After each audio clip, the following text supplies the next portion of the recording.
ചിക്കൻ്റെ മുകളിലേക്ക് ചിക്കൻ മസാലയും കുറച്ച് ഉപ്പും പെരിഞ്ചീരകമൊക്കെ ഇട്ട് തുടങ്ങിയപ്പോഴാണ് മസാലയൊന്ന് മാറ്റി പിടിച്ചാലോ എന്ന് ആലോചിച്ചത്. അങ്ങനെ പുതിയൊരു മസാല വെച്ചാണ് കേട്ടോ ഇന്നത്തെ ചിക്കൻ ഫ്രൈ ഉണ്ടാക്കിയത്.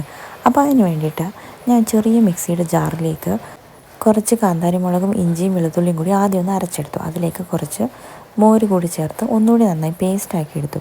എന്നിട്ട് ഈ ചിക്കൻ്റെ മുകളിലേക്ക് എല്ലാം നന്നായിട്ടൊന്ന് സ്പ്രെഡ് ചെയ്ത് കൊടുത്തു. എന്നിട്ട് നേരെ ഫ്രിഡ്ജിലേക്ക് എടുത്തു വെച്ചു. പിന്നെ ഭക്ഷണം കഴിക്കാൻ റെഡിയാവുന്ന സമയത്താണ് കേട്ടോ ചിക്കൻ പൊരിക്കാൻ വേണ്ടി എടുത്തു വെച്ചത്. അങ്ങനെ നന്നായിട്ട് നല്ല ചൂടായ എണ്ണയിലേക്ക് ഓരോന്നോരോന്നായി ഇട്ട് കൊടുത്തു കേട്ടോ. പിന്നെ ഒരു കാര്യം പറയാൻ വിട്ടുപോയായിരുന്നേ, ഇതിന് മസാല ചെയ്ത സമയത്തേ അതിലേക്ക് കുറച്ച് അരിപ്പൊടി ഞാൻ ചേർത്ത് കൊടുത്തായിരുന്നു. ചിക്കൻ നല്ല ക്രിസ്പി ആയിട്ട് കിട്ടാൻ വേണ്ടിയിട്ടാണ് കേട്ടോ. കോൺഫ്ലവറൊക്കെ യൂസ് ചെയ്യുന്നവർക്ക് അത് മതി.